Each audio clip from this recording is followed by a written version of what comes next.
Bahagia sama senang sama atau enggak? Beda. Beda. Bahagia tuh lebih dekat kepada tenang kalau menurutku. Iya, bahagia lebih dekat sama tenang. Sama tenang ya. Nah, ketenangan itu di dalam Islam namanya sakinah. Sakinah itu adalah salah satu atribut yang hanya Allah berikan kepada hambanya, nggak dari yang lain. Jadi kalau ada orang nyari kebahagiaan lewat yang lain selain Allah, mereka akan ketemu sesuatu yang justru kecewa. Tapi kalau mereka cari kebahagiaan, mereka cari dari Allah. Salah satu yang Allah kasih, sakinah, itu lewat pasangan. Oh ya? Salah satunya apa? Salah satunya. Yang paling. Salah satunya. Yang lain apa? Yang lain bisa jadi Allah kasih ketenangan lewat kemudian kita berdoa, lewat kemudian mengingat Allah, lewat kemudian tahu visi hidup, itu dikasih sakinah. Tapi yang paling mudah itu dari kemudian pasangan. Makanya ada orang bilang kan, Ustadz aku mau nyari suami, ya syaratnya apa? Yang mapan. Gak ada jomblo mapan. Lu gak ada mapan lu. Kenapa? Karena mapan itu adalah sakinah. Gila. Mapan tuh dalam bahasa Mapan, Jawa sakinah. artinya seperti papan nih. Seperti papan gak bergerak. Karena kenapa meja ini gak bergerak? Karena kakinya 4. Lu kakinya baru 1. Maka lu sering begini nih. Nah adanya pasangan tuh yang baik ya. Buat orang merasa tenang. Makanya lu badai kayak apapun di luar. Begitu lu balik lu tenang. Kalau istrinya soleha. Gila lu selama ini ya. Kayak gue kalau ditanya sama semua orang gitu. Lu cari cewek yang kayak gimana? Gitu ya. Beda ya sama jawaban mama ya. Jadi pertama secara teknis dulu. Gue paling gampang soalnya lewat teknis. Iya. Cantik, pintar, berkarir. Jelas. Oke. Tapi ujung-ujungnya ini semua sirna kalau dia gak bikin gue tenang. That's it. Gue selalu ngomong kayak gitu. Selalu. Pro nih. Pro. Ternyata udah fitrahnya. Apa yang membuat lu bisa bilang kayak gitu? Pengalaman apa yang membuat lu bisa kayak gitu? Ini penting. Bukan. Lu pernah pacaran kan? Pernah. Lu pernah nggak sih pacaran sama orang yang cantik? Pernah, sama cakep Tapi banget, sama cakep pintar banget, sama seksi berkarir banget. sama semua itu Dia punya. lu coba. Gitu. Tapi in the end of the day, ketika lu lagi marahan sama dia itu matters atau enggak? Matters banget. Dan itu ngaruh ke keseharian. Maksud gini, dia jadi cakep atau enggak? Ketika lu lagi marahan, enggak jadi cakep kan? Enggak. Keseksiannya hilang kan? Enggak matters kan? Artinya itu maksudku tadi tuh. Jadi ada atribut-atribut yang akan hilang setelah lu nikahin. Makanya itu yang menyebabkan kenapa ada orang pacaran nih. Dia udah pacaran, ini cantik banget, keren banget segala macam. Begitu 3 bulan dia jadian sama dia, teman-teman yang lain jadi cantik. Teman-temannya dia jadi cantik. Bener gak? Setuju gak? Lu yang masih muda, kalau gue udah kayak pengen settle. Waduh, lu udah punya 2 kaki lah ya. Udah punya 2 kaki. Nah, artinya kalau kita lihat berpasangan tuh membuat kita jadi tenang. Dan orang tenang secara penelitian, dia akan lebih termotivasi. Makanya orang-orang yang sudah nikah itu lebih termotivasi daripada orang-orang belum nikah. Oh iya? Oh jelas, itu ada penelitiannya. Gue malah disaranin sama teman-teman gue kebalikan. Iya. Soalnya kalau misalnya gue udah menikah, gue jadi gak bisa ngelakuin hal-hal yang terlalu berisiko. Itu jelas. Karena satu tanggungan, Iya. itu udah basic. Kedua, kita udah gak mikirin diri kita. Misalnya gue speak up lagi, yang Iya. vokal banget.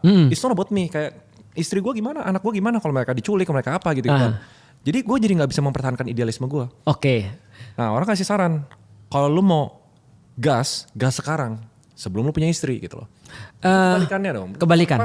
Justru ketika kita punya istri, kita jadi lebih firm. Aku jadi lebih kayak gini, itu semenjak aku punya istri. Oh ya? Ya jelas. karena kan kita cari istri yang satu visi tuh. Karena gini, coba kita lihat ya. Kalau ada orang misalnya contoh, dia ketika sebelum dia beristri itu dia lebih menggebu-gebu. Karena kenapa? Secara biologis pun hormon testosteronnya tinggi-tingginya. Oke. Ketika menikah itu drop. Itu penelitian tuh. Emang iya? Iya. Jadi gini, ada penelitian bagus sebelum aku lanjutin omonganku ya. Jadi gini, ada orang meneliti, ahli neuroscience meneliti bagaimana caranya membuat pernikahan langgeng. Dia nyari segala macam dan dia lewat pendekatan hormonal dia nggak dapat sama sekali. Dia bingung sama sekali. Sampai dia nanya neneknya. Neneknya cuma bilang gini, karena kalian naik ke kasur terlalu dini. Jadi kalian nge-seks terus. Sabar, naik ke kasur terlalu dini. Dia nge-seks sebelum nikah. Ternyata setelah diteliti hormon laki-laki beda dengan hormon perempuan. Hormon pengikat di antara manusia namanya oksitosin. Benar. Oksitosin ini perempuan keluar terus. Laki-laki nggak bisa karena ada namanya oksitosin inhibitor. Yang menghalangi oksitosin namanya testosteron. Jadi ketika testosteronnya masih tinggi, oksitosin itu nggak bisa keluar. Sehingga laki-laki itu nggak bisa terikat dengan satu perempuan. Oke. Artinya ketika mereka sudah naik keranjang, perempuannya terikat dengan laki-laki, laki-lakinya tidak. Itu hubungan oksitosin. Gue Jadi malah secara pikirannya hormonal. gini, kalau testosteron ya berarti gue harus nge-gymnya tuh sebelum nikah. Soalnya kalau gak ada testosteron kita gak bisa build muscle. Nah itu betul, makanya testosteron muncul ketika kita build muscle. Iya. Tapi testosteron setelah nikah itu drop sehingga oksitosin kita bisa naik.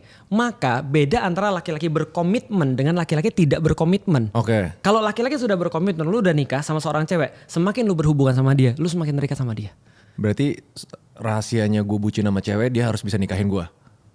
Rahasia bener, bukan dia nikahin lu, tapi lu komitmen sama dia. Oke. Komitmen tuh namanya pernikahan gitu kan ya. Nah oke. itu. Nah, kita balik lagi ke masalah tadi ya. Ketika ada seseorang misalnya dia menikah misalnya. Sebelum menikah dia harus melakukan semua hal. Itu kalau misalnya dia sudah menikah dia jadi nggak idealis karena dia menemukan istri yang tidak satu visi. Tapi kalau dia sudah satu visi, itu antum unstoppable. Unstoppable, literally unstoppable. Satu visi. Kenapa? Karena antum tidak akan punya batas energi. Antum nggak akan pernah capek. Gue loh. gak kebayang sejujurnya ya. Apa mungkin selama ini gak pernah dapat yang sevisi? That's right. Tapi gue gak kebayang soalnya. Tapi terakhir ngobrol sama salah satu partner bisnis gue, dibilang kayak gini. Kayak dia bener-bener termotivasi banget. Ini satu dari mungkin 20 yang ngomong. Satu dia bilang setelah dia menikah. Kenapa? She's the one man. She's the one. Dia kayak gitu. Tapi dia gak bisa jelasin kenapa she's the one. Betul. Sevisi itu maksudnya apa? Oke, bayangin Gimana ya. kayak secara pandang yang sama, tujuan yang sama atau gimana? Bayangin, suatu waktu antum kehilangan duit antum semua. Antum gagal dalam bisnis. Antum salah untuk ngambil keputusan, bisnis antum gagal semua. Antum pulang ke rumah dengan berat banget. Bahwa antum mau bilang, gimana cara mau bilang sama istri dengan seluruh yang sudah di afford, kita sudah gak punya apa-apa lagi. Gak kebayang. Gak kebayang. Tapi antum setidaknya sudah somehow antum punya keberanian untuk ngomong. Yang kita udah gak punya apa-apa lagi. Kayaknya kamu harus terbiasa untuk hidup sederhana sekarang. Terus dia bilang gini, hancur ya. Kan lah. Parah banget lu, bodoh banget kok lu mau investasi kayak gini. Kita udah stres, bunuh diri kita. Iya. Tapi kalau dia bilang, aku nikahin kamu bukan karena itu. Aku nikahin kamu karena aku melihat kamu bertanggung jawab. Aku nikahin kamu karena kamu baik sama aku. Aku nikahin kamu karena kita punya komitmen yang sama. Bahwa kita memikirkan hari akhir lebih daripada hari ini. Berarti bisa gak cara kita gunakan ini untuk lebih bersyukur misalnya? Ayo kita pasti bisa. Dulu kamu mulai dari nol, kamu sampai pada titik ini. Dan aku yakin kamu gak perlu waktu lama untuk sampai pada titik ini lagi. Gimana kira-kira? Rick, nih kriteria baru untuk nge-DM cewek. Jangan cuma yang cakep lu DM ya. Bener. Nih yang kayak gini, yang bisa kayak gini nih. Kira-kira lu kira-kira baca lah ya. Nah, itu yang terjadi ketika Nabi Muhammad pulang dalam keadaan kacau. Baru dapat wahyu. Nah maka coba bayangin ketika dia masuk ke rumah, apa yang beliau katakan? Begitu melihat wajah Khadijah, kekhawatiranku berkurang setengah. Begitu dia menenangkan aku, kekhawatiranku berkurang semuanya. Hilang semuanya. Maka ketika beliau wafat, beliau nikah lagi dengan Bunda Aisyah. Bunda Aisyah sempat jealous dengan Bunda Khadijah. Karena disebut terus nih namanya nih. Aku ingat pernah makan ini sama Khadijah. Aku ingat pernah pergi sini sama Khadijah. Nah itu salah gak? Karena gue selalu disalahin. Gue begini, lu gak sama mama mantan lah gitu. Lu lagi jadi nama gue gitu. Nah betul, itu memang gak boleh sih. Tapi kan manusiawi kan ya. Manusiawi. Nah ketika itu Bunda Aisyah bilang, loh kamu kenapa mikirin seseorang yang sudah di dalam kubur? Apa yang kata Rasulullah? Rasul bilang begini, hati-hati berbicara dengan Khadijah. Karena Bunda Khadijah adalah yang mendukungku ketika orang lain tidak mendukungku. Yang memberikan aku segala-galanya. Yang ketiga dari dia aku mendapatkan anak bukan dari yang lain. Artinya ini orang bagiku mulia. Maka ketika ditanya bagaimana pandanganmu tentang Khadijah? Kata-kata Rasulullah ini quotes-nya sangat bagus. Ruzik tu hubbaha. Aku diberikan karunia untuk mencintainya. Jadi mencintainya itu adalah rezeki bagiku. Ini kan luar biasa tuh. Artinya apa? Rasulullah tuh bucin banget tuh ceritanya. Iya, bucin sih. Kan dia. Oksitosin dia udah tinggi. Tinggi sekali. Kenapa? Karena ini perempuan benar-benar menjadi sumber ketenangan bagi dia. Ketika dia menghadapi apapun di rumah, Ray, lu yakin deh, lu catat omongan gue nanti kalau lu udah nikah ya. Gimana ini gue ini di cut, dimasukin di folder, Betul. di pin. Betul. Masukin. Separah-parahnya ya, apapun yang lu hadapin di luar, nggak separah ketika lu hancur di dalam. Serius. Tuh gue setuju. Artinya mau sehancur apapun di luar ya, sementara lu padu di dalam ya, unstoppable. Cari yang bisa bikin gue unstoppable. Benar.